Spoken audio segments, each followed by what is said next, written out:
Leafs Nation, welcome to another edition of the Leafs Weekender. What's going on? It's your guy, James from Offside, and we are proudly brought to you by our friends at Boxing Rock Brewing Co., the absolute big beer for the big podcast, and that is Offside Hockey Talk. What's going on, Leaf fans? A wild one there in Montreal. Lots of things on the bone to get to this week for the Maple Leafs. You can see the sandwich board right beside me. We will be talking about the week that was, the week that will be, slow starts, and all kinds of different things around the Maple Leafs over the next little bit here. So settle in, grab a cup of your favorite or maybe your favorite adult beverage of choice, and let's break down the week that was for the Toronto Maple Leafs.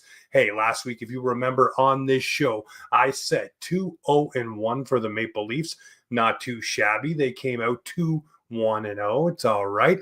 I'll take my wounds and eat some crow, I guess, on that one where they lost, but we did pick up two big victories, and we'll get to those here. But that week that was for the Maple Leafs, a lot of slow starts, which we'll get to, and things that really the Leafs need to start tightening up and figuring out as we move towards the more crucial part of the schedule. And I know it's January. I know we hit the January lull with these Maple Leafs, and there's all kinds of different things that fans start pulling their hair out about. And I'm one of those guys right now with the Toronto Maple Leafs saying, hey, this week that was showed me one thing. We are thin at the center position. I know everyone's clamoring to see Mr. Fraser Minten. For me, I'm also wanting to see what we can get out of Max Domi. Hey, is William Nylander his option? Will Mitch Marner get a shot at center as well? But we do know the trade market is there, and we'll talk about that here just in a little bit. But let's talk about that week that was. The Maple Leafs pick up victories against the New Jersey Devils. They pick up a victory against the Montreal Canadiens, and I'm loving the fact that they did so. The game against New Jersey, for me, a lot of people were upset with the fact the Leafs had to battle back in that game. What was the key words I just used there, though? Battle back. Something that has kind of haunted the Maple Leafs over the past few seasons, whether it's in the playoffs or it's in the regular season. That pushback, that battle back, to get back into a game, the Leafs just aren't there to do it.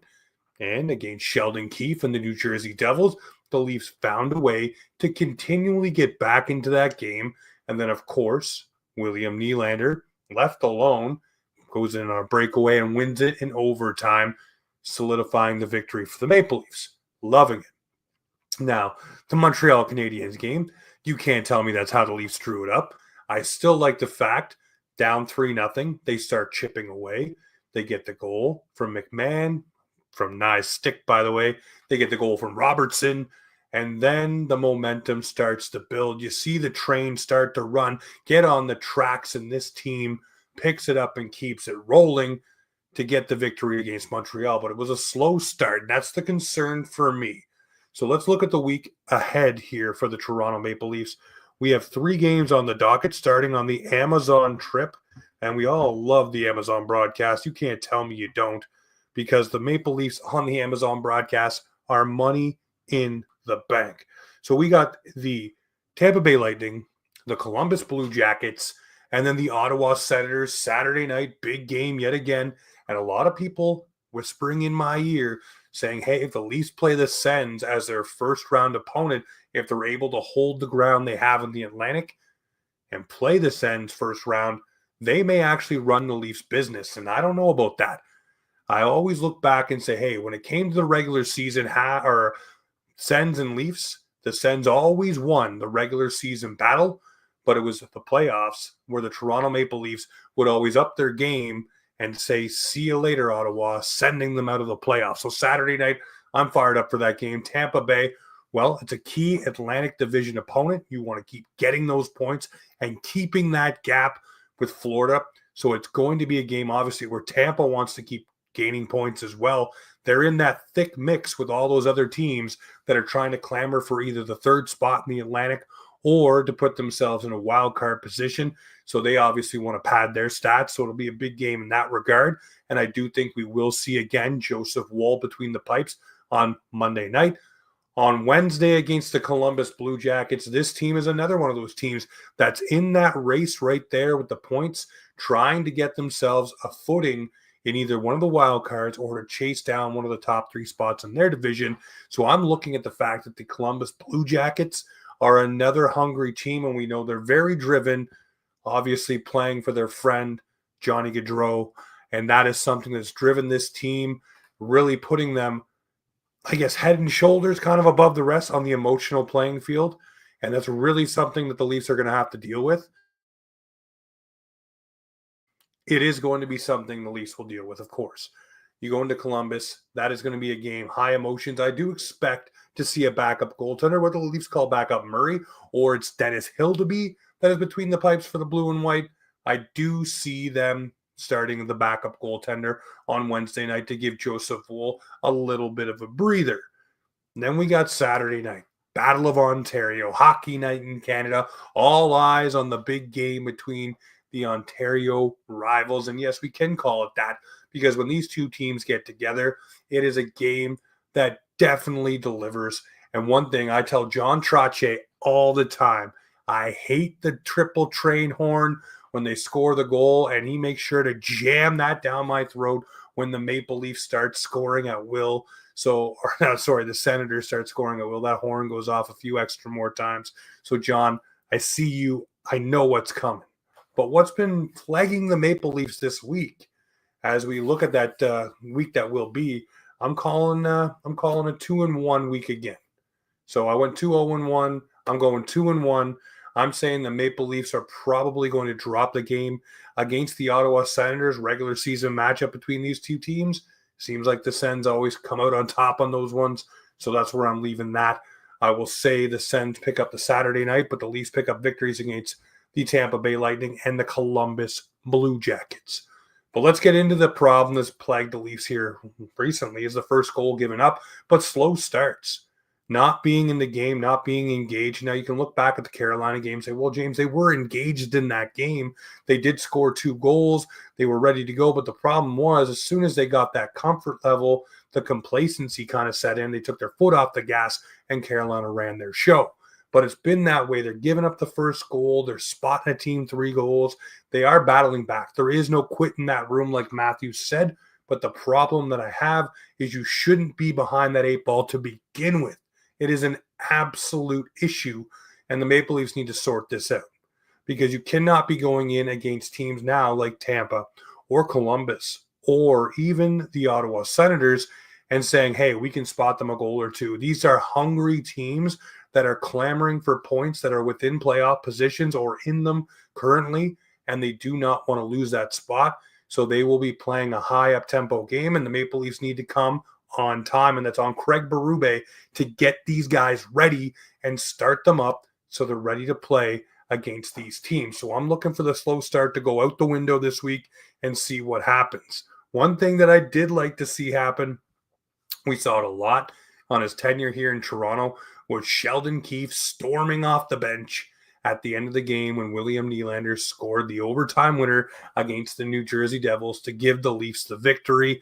He just quickly left his players high and dry and headed to the dressing room, not happy about it.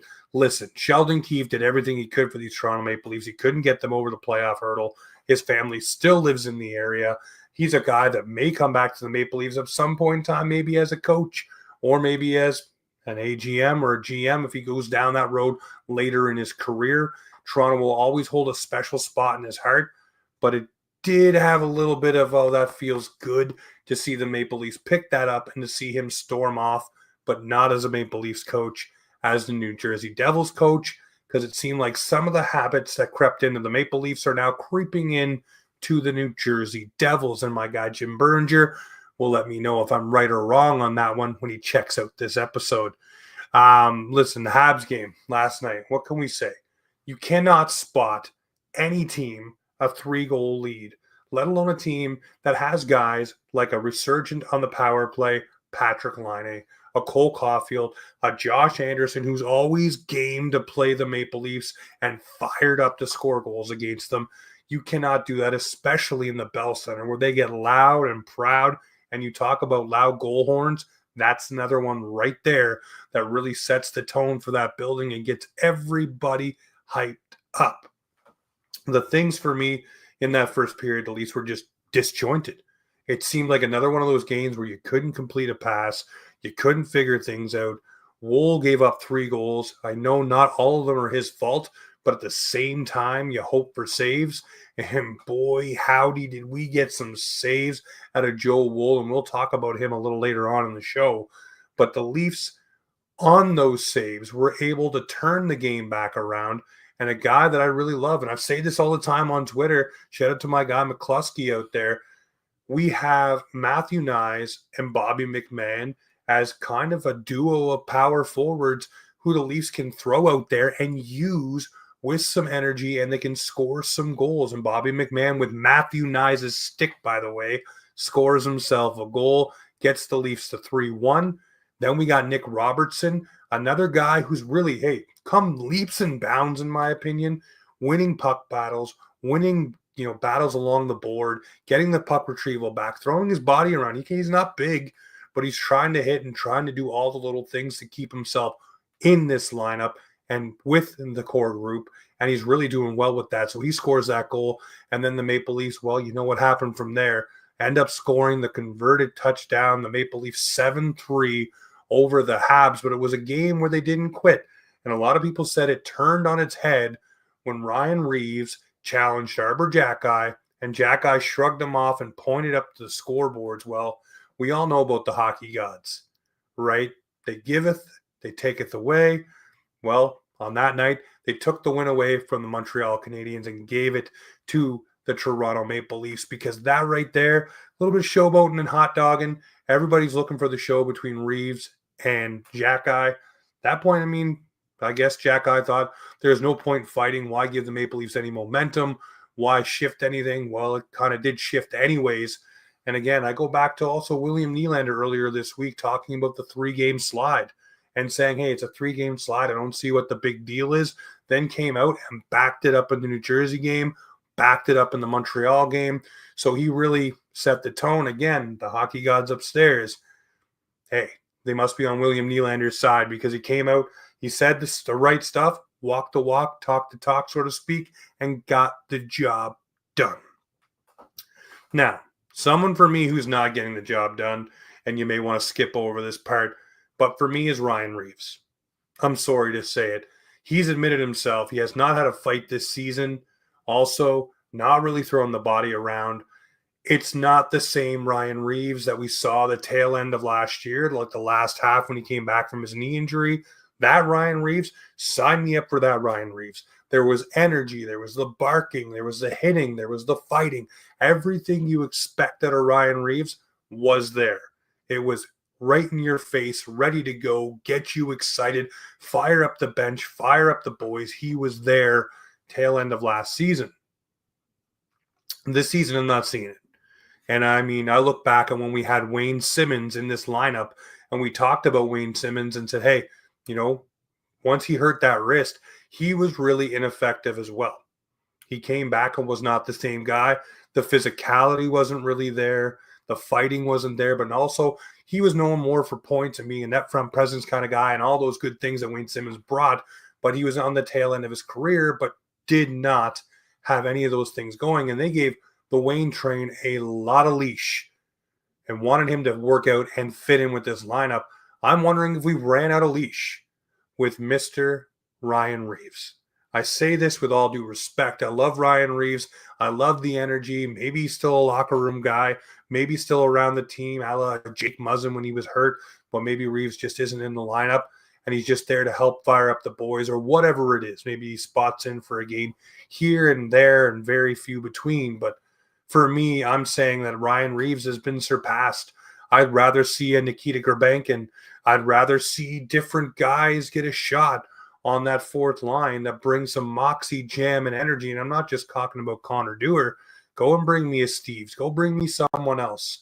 Add something to this lineup that Reaves isn't bringing. Because if he's out there and he's not scoring goals, which he's not known for, he's not throwing hits, which he is known for, and fighting, the foot speed isn't there. And does he become just a defensive liability at that point? And when do you pull the plug on it? For me, I'd love to see the Ryan Reaves from the second half of last year re-emerge and show himself, but I don't think that's a possibility this year. And I think Ryan Reaves maybe on his way out here as a Maple Leaf. Again, maybe a locker room presence, but I don't see him being an everyday NHLer. Maybe I'm wrong, and maybe Craig Berube plays him till the wheels absolutely fall off. But for right now, I'm not seeing Ryan Reaves being that guy. Another guy that is that guy, though, my boy, the Brick Woll, Joe Woll, looking great. I mean, obviously, you don't ever want to say that with spotting your team 3 goals, but he was the reason the Maple Leafs were able to get back on track last night and get themselves the victory against those Montreal Canadiens. Same thing against the New Jersey Devils. Key saves at key times. You hear me say it all the time. It's one thing that I really stress for any goaltender, and the Leafs hadn't had that before. Ilya Samsonov wasn't that guy. Jack Campbell wasn't that guy. Matt Murray wasn't that guy. But I'm seeing it from Joe Woll. Key saves at key times, and his workload is increasing. He still seems to be all right health-wise. We shall see. Anthony Stolarz, he's on the horizon, coming back. But both of those goaltenders, key saves at key times. But right now, Joe Woll is the shining example of you get those saves and you keep the game manageable, what your team can do, especially with guys like Austin Matthews, Mitch Marner, and Willie Nylander, and JT when he's healthy. But for me, you're also getting a little depth scoring there from the Maple Leafs. I love it. Shout out to Pacioretty as well. That ear must have been ringing. But hey, got in the way. But for me, Joe Woll doing everything he can, diving across creases, making huge saves to keep the Maple Leafs where they need to be. Now, speaking of someone that I've talked ill about a lot, don't like his face-off game. Not excited about the player on most nights. But recently, I don't know if someone said, hey, kid, if you don't pick it up, you're not going to be a part of this lineup. You're going back to the AHL. But I've saw something out of Pontus Holmberg I didn't think was there. And that's a little bit more grit, a little bit more juice and jam from this player. He's actually picking it up. He's showing me that, hey, this guy has a little bit more in the tank than we've seen. The speed burst last night, trying to go 1-on-4, draws the penalty, helps the Leafs. Obviously, we know the story there. But doing things like that and actually having that burst of speed, they said it on the broadcast. Wait, that was Holmberg who did that? Another play last night, too, down below behind the net. He works his way out front by driving the defender with him on his backside and moving towards the front of the net with a power move.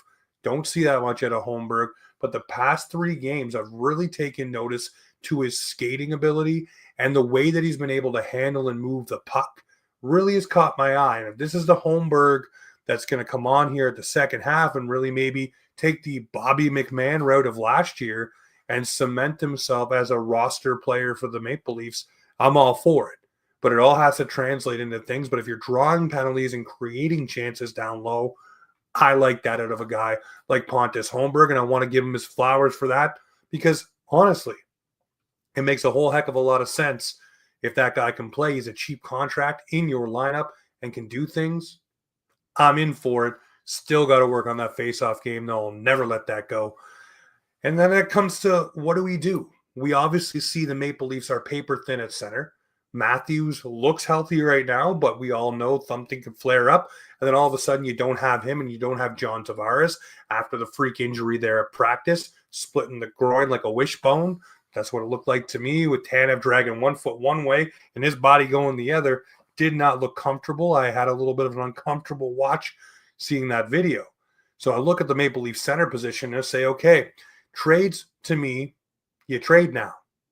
It makes sense. Why? Because if you're doing the trades now, you're augmenting your lineup, but giving those players the time to acclimate to the team, to the city, to the way that Toronto does things, and playing under Craig Berube.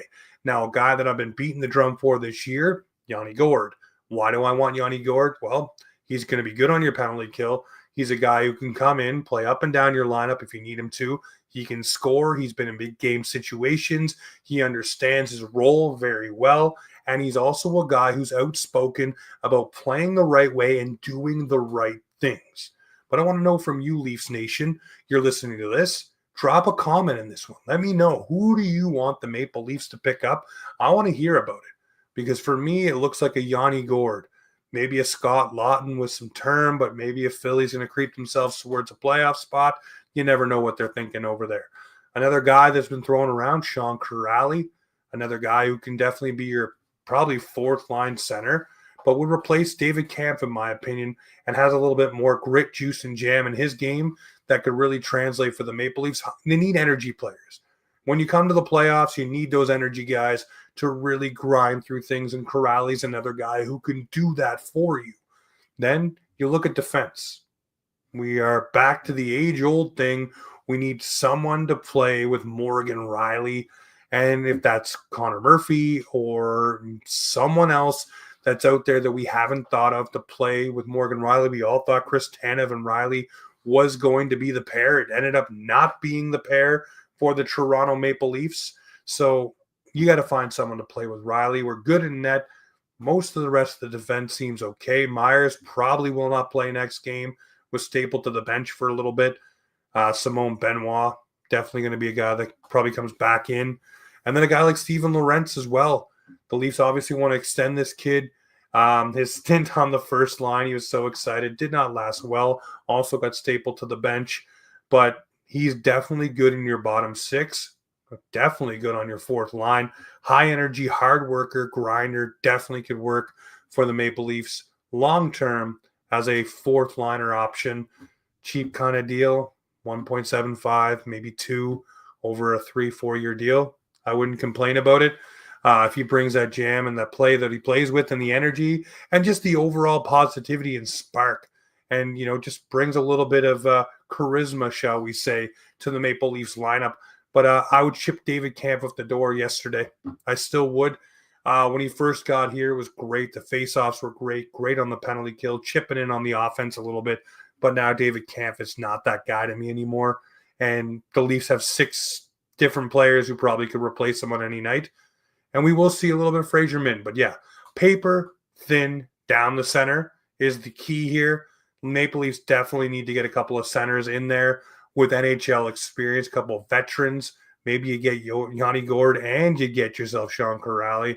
Then you're looking Matthews, JT, Gourde, Corrali down the middle, or any combination you want to run. But that's the way I think it needs to be done. I'm always a proponent of getting the trades done early so players can fit in, get rolling, and get going and figure things out for the Maple Leafs. Hey, guys.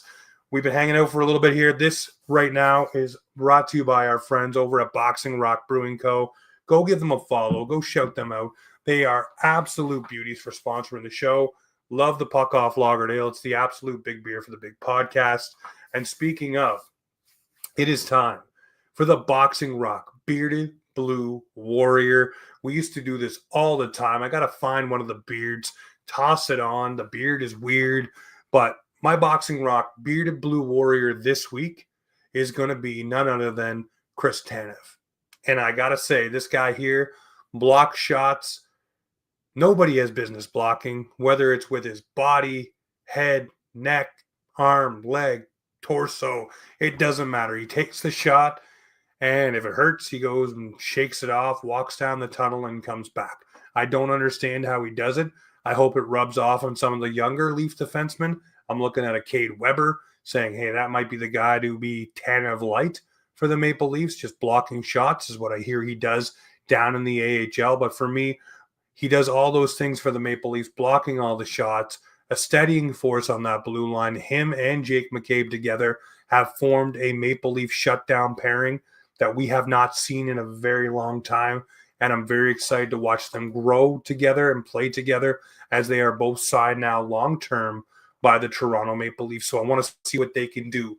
Ladies and gentlemen, the Leafs Weekender is back every Sunday or Monday, depending on what's going on football-wise. We will be dropping the episode here on our channels, whether it's YouTube, Spotify. You go find it. I'll make sure you have the link. But I appreciate everyone's support. We're getting things back online. We're getting things back and rolling. Listen, it's been a little bit of time, but Offside Hockey Talk has always been the place where the Maple Leafs and hockey come to talk.